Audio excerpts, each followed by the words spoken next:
السلام عليكم. الفيديو النهاردة ممتع جدا. سبحان الله الخالق، قدرة الأم على تأكيل صغارها. طبعا احنا داخل جحر العصافير، او ده طائر معرفش اسمه بالظبط، بس سبحان الله عامل عش دافئ جدا.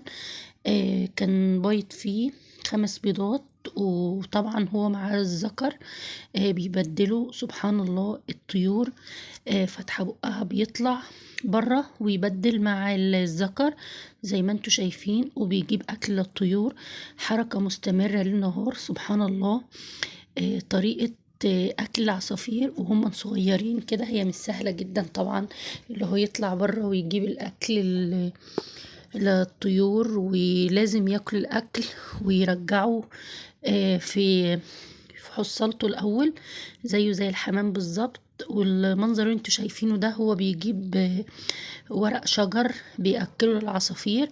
بتدنه مستمر كده لغاية ما العصافير خلاص ريشها بيكبر وتبدأ تطير وتأكل. انا معرفش ايه المادة اللي بيطلعها من بقه ده العصفور. سبحان الله. ما تنسوش تصلوا على النبي في التعليق.